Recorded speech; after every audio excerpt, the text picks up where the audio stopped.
Gordon Ramsay, how are you? I'm very well indeed, thank you, buddy. How are you? Well, you are smart, and this is why you're smart. You're big over here, you're big in America, you're big everywhere, you're a cook, you're a chef, you're a TV star, you're a multimillionaire, you've got a successful family, you've got everything, haven't you? Very lucky. Yeah, a lot of hard work has gone into it. And when you get there, of course, you've got to work even harder to maintain it. So, yeah, I do pinch myself, but I'm not very good at stopping and looking behind me.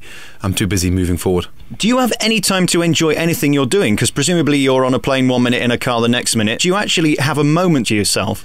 Do you know what? I mean, it's a good question, Alex. Yeah. My time to myself is limited. Very little. You know, I'm incredibly selfish with my work. Everywhere I go, I'm obsessed with getting it right, and I hate failure. We've had a tough opening in New York. We've come through the doldrums in terms of winning 2 Michelin stars last week and #1 best newcomer for Zagat. So I go in search of pressure, and once I've got the pressure, I handle it brilliantly, and then I make sure that my staff are behind me 110%. So the time I spend on my own is little, but it's quality. It's so fascinating, having read your first book, to see how this nearly didn't happen. There's almost a serendipity and an element of luck in your failure that's made you this huge star, isn't it? Yeah, you're right. You learn from your mistakes in life, and opening restaurants has got nothing to do with vanity. Although there's a huge population out there that think it's a glamorous industry, but it's not. It's graft and it's live, and it's you've got to be good to survive. Otherwise, you're history. Not just history in terms of closure, but financially bankrupt. So I've been close to the brink, and at 40 years of age now, after cooking for 21 years, everyone sees a certain Gordon Ramsay, but I'd like to think that they would understand a lot more if they read the book in terms of the risk.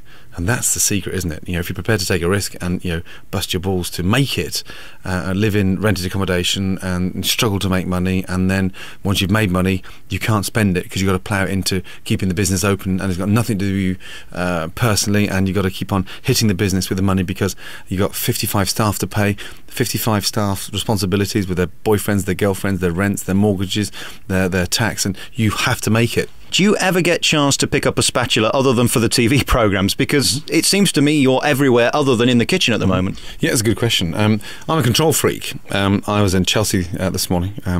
We had to be there literally 7:30 in the morning. Now, I was there this morning because they wanted their shots done together for a Christmas photo. And in amongst doing all the shots for the Christmas photos, we finished 2 dishes together.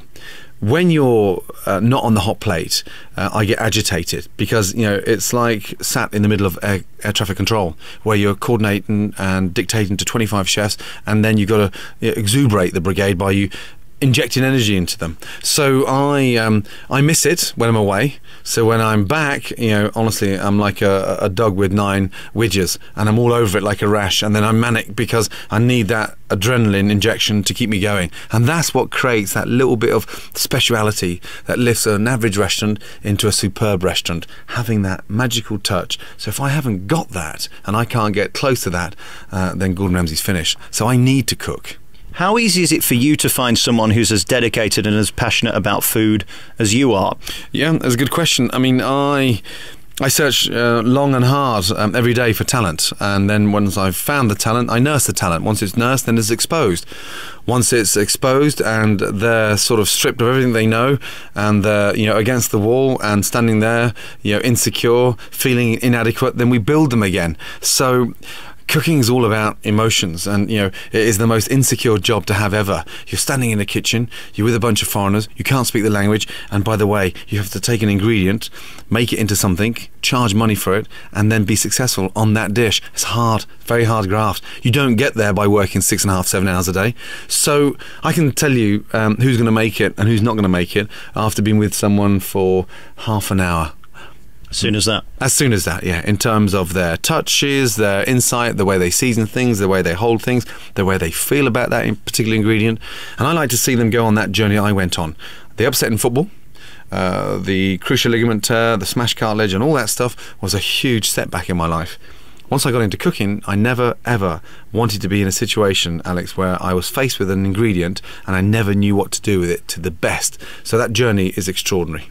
Something that saddens me about you, I saw you on Leno the other night, and I saw you on Hell's Kitchen USA the other night. Mm-hmm. I wonder whether half the viewers realise how acclaimed you are at what you do, because your success in TV has overtaken that, and there are so many other people on TV who are not any good at what they do. Does that bother you that you want to remind them occasionally, hang on, I've got all these amazing restaurants that are so well regarded, if not the most regarded? Mm-hmm. Yeah, it's frustrating, to be honest. It's a very good point, because you go on something like Leno and you're the lead guest and you're on the sofa, then he doesn't take it seriously what you're trying to teach him, and so it's a kick in the balls in terms of not that level of integrity and respect for what you do. So the TV is one thing, the restaurants are another thing. Where does my heart lie? My heart lies in the restaurants, because one day if the TV's not there, all I'm going to do is cook my heart out. But at the same time, cooking on television is easy. It's not difficult. So when I meet the fellow celebrity chefs that say, oh my God, I'm having a neck massage before I go on Ready Steady Cook because, this is a very stressful job. We know how to cook with our eyes closed. So we shouldn't ham it up that it's that difficult. It's not that difficult. Cooking in a restaurant with 150 people coming in for dinner, segmented in a way that everyone's coming in every 15 minutes, is mass pressure. And of course, cooking on TV, you're doing it once or twice. Then you've got a long shot, your wide shot, your close-up. So on the back of a talented producer, they make you look good. So you can't be good at your job in front of the producer, then forget it. So when I talk to young chefs about cooking today, and I said, what do you want to do? I want to be a TV chef. I said, right, do me a favour, take off your whites and piss off. You haven't got a job here, because you don't come into this game to become famous. So I'm a real chef before a TV chef. I hate the word TV celebrity chef, because cooking in the Premier League of restaurants where we are is all about understanding, finesse, palate control, and pushing yourself to the absolute extreme. I can imagine what went through your mind when the producer of the Leno show said, you're the first guest, you're the main guest, you're the biggest star of the #1 late night show. Can you cook an omelette on TV? You must have just wanted to punch him in the face. Yeah, I felt like sticking a pot noodle up his backside, because it was a embarrassment. And it's nice to go on there, and it's the fourth time having been on the show, but it's a tough call, because I'm a chef, and I always will be a chef. A TV personality I cringe at. I get to do my job on television, and it's got nothing to do with the camera. Everyone says, how can you come across so confident? But it's got nothing to do with the camera. I'm talking to a friend or a sous chef, and that's how I treat it. So it's nice and rewarding and refreshing, but my heart lies on the stove, not on television. And I fully understand why you would say yes to doing that programme, because of the exposure it gives you to allow you to do other things. Yeah, it's part and part of the parcel, unfortunately. You've got to go on that milk tour, and Kitchen Nightmares has become a huge success in America. And so, I got issued with horrendous writs 3 months ago on the back of a suggested fabricated, actors and actresses in the dining room to ham it up to how bad the food was, that I brought in, mouldy food. I mean, are they stupid? The sad thing about it, Alex, is that when we do Kitchen Nightmares, first of all, they know I'm coming. B, they've had to clean, 2 weeks before I got there. And C, I'm let off the leash. There's no cue cards, there's no auto cue, there's no producer telling you where to go, what fridge to look in. I'm like a Rottweiler. I rock up at the door, I lift my leg up, I go for a quick pee, I shake my ass on the floor, and then I just get in there, I'm let off the lead, and I sniff them out, like a sniffer dog. I got put against the wall once, about 7 years ago, coming back from Prague in Czechoslovakia, at Heathrow, and there was a problem on the plane, and so there's 2 or 3 suspect packages. Anyway, we all got pushed against the wall, and these sniffer dogs crawled all over us, jumped, and I was petrified, because they were big dogs, Alsatians, and they were furious, and all the police were armed with these machine guns, and it was horrific. It was like something out of a movie. And that's what I'm like when I go into a restaurant. Let me off the lead, let me dig deep, let me give this place a great shake, let me turn it around, turn the menu around, turn the chef's attitude around, turn the owner's attitude around, and let me put it back on the map. Then criticise me. Don't criticise me on my way. As you know, I'm one of the world's greatest interviewers, Gordon. You've heard the rumours, haven't you? Absolutely, without a doubt. Do you know what? You're fluent. There's one dodgy thing, though. Yes. You've got red hair, which always reminds me of Anthony Ronald Thompson.